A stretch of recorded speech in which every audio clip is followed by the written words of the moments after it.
शुक्ला और आप देख रहे हैं स्टार न्यूज प्लस। तो आइए चलते हैं आज की कुछ बड़ी खबरों के साथ। तब तक बने रहें स्टार न्यूज प्लस पर मेरे साथ लगातार।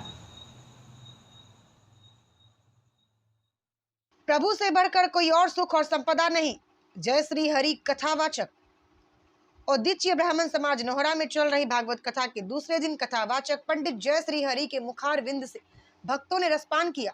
कथावाचक पंडित जय श्री हरि ने राजा परीक्षित का जन्म और जीवन का महत्व, दूसरे दिन की कथा राजा परीक्षित के जन्म और उनके जीवन के महत्व पर आधारित थी। परीक्षित के माध्यम से कलयुग के दुष्परिणाम और उसके प्रभाव का भी वर्णन किया जाता है।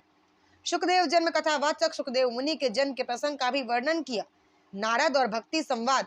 यह संवाद नारद मुनि और भक्ति के बीच का है, जिसमें भक्ति की महिमा और उसके महत्व को समझाया गया। देखें स्टार न्यूज प्लस के लिए राजस्थान की बांसवाड़ा से अरुण जोशी की रिपोर्ट।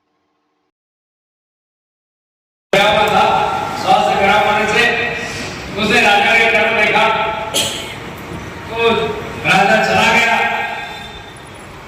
उठा, खड़े हुए भागते हुए गंडकी नदी के अंदर पहुंचा, जहां राजा का पुत्र कहने में राजा परीक्षित ने मरा हुआ सर्प डाल दिया है।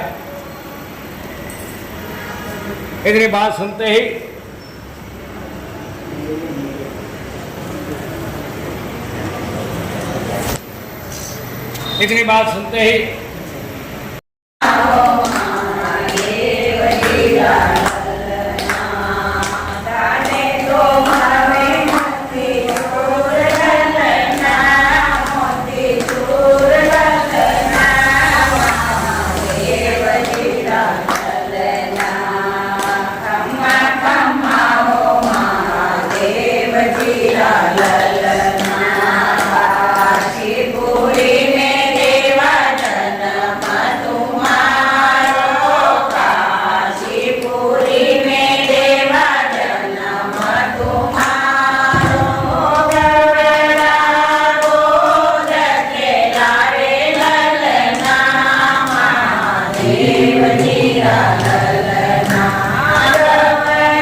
Gracias.